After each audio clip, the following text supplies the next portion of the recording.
Working with Qlik since 2006 has given me the expertise to show you tips and tricks and best practices. Today I'm going to demonstrate the new self-authoring capability inside Qlik Cloud. This is the simplified authoring sheet, and I can change that to be the regular authoring sheet that we've seen before, or I can change it back to being simplified authoring. Now, the first thing to have a look at is on the left-hand side, we have fields and master items, and those fields can be expanded to show you all the values inside the field, and it gives you a count of the number of rows reflected by that. So you can see Albuquerque here at 178. In the master items area, we've got dimensions, and we've also got measures shown. So in the second piece of the screen here, you'll see that there's a variety of different objects that can be built. At the moment, it's set to Autochart. So what I'd like to do is build my first chart, and I'm going to use Autochart to build that for me.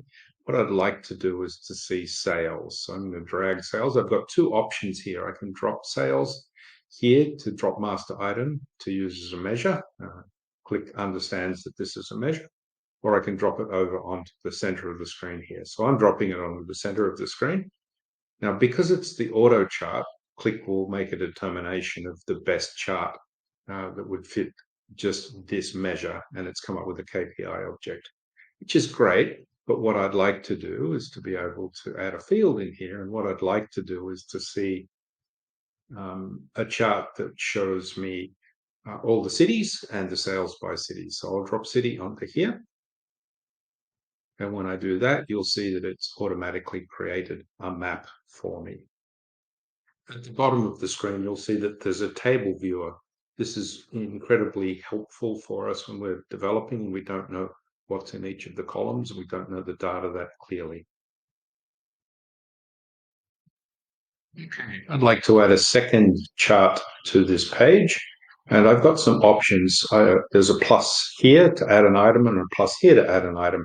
I'm going to put my new chart in 50% of the space on the sheet. And I'm going to choose this time to do a combo chart. And in the combo chart, I'd like to show two master measures. The first one is going to be sales. So I'll drag that across. Again, it recognizes this as a measure. And so I've added my sales measure, and I'm going to add margin percentage as a second measure.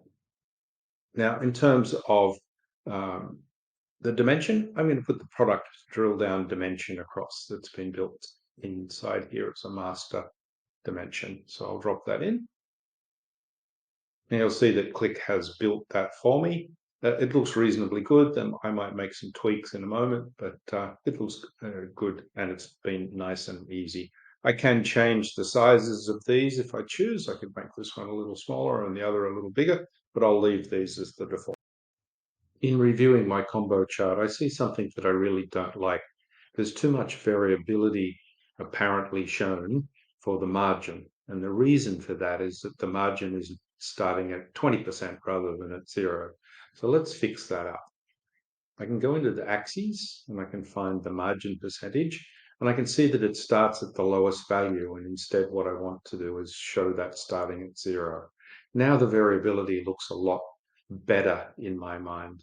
Now the second thing I'd like to do in this chart is to place a filter on the chart, and I'd like to see a filter on the year. So I'm going to drop the year into the filters area.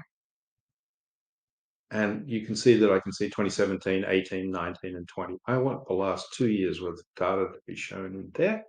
And so I've now updated this particular chart to have a filter that's applied that's 2019 and 2020. I'd like to make one more change to my combo chart. And what I'd like to do is have a count of the number of items that have been sold, the unique items that have been sold against all of these categories. So this is called a tooltip. And the best way for me to do this is to go to advanced options and edit my chart. and change this from a basic tooltip into a custom tooltip. So I'll give it a description. I'll call it unique products. And I need to add a measure that's going to calculate this. So I'm going to use the FX button here to do a formula. And my formula is count.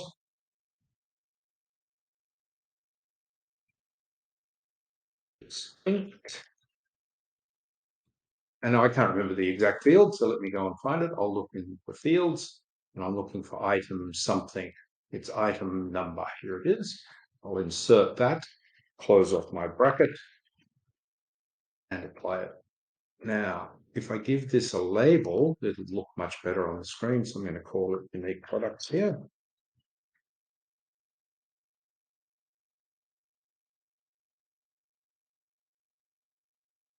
And I'm done. So I've saved that. Let's have a look at what happens. When I scroll across the top here, I've got unique products, and I can see that it says 131 products. What I'll do is drill down now into produce. And when I drill down, I'll have the drill down dimension down to the product subgroup, and I can see fresh vegetables has 71, fresh fruit 42, and so on. I hope you enjoyed the presentation. If you need to reach out to me, luernconsulting@gmail.com, or call me on 0407 272 353. I'll be creating a Patreon account shortly, and that'll give you access to supporting presentations about this and all of the YouTube videos that I create. Thanks once again.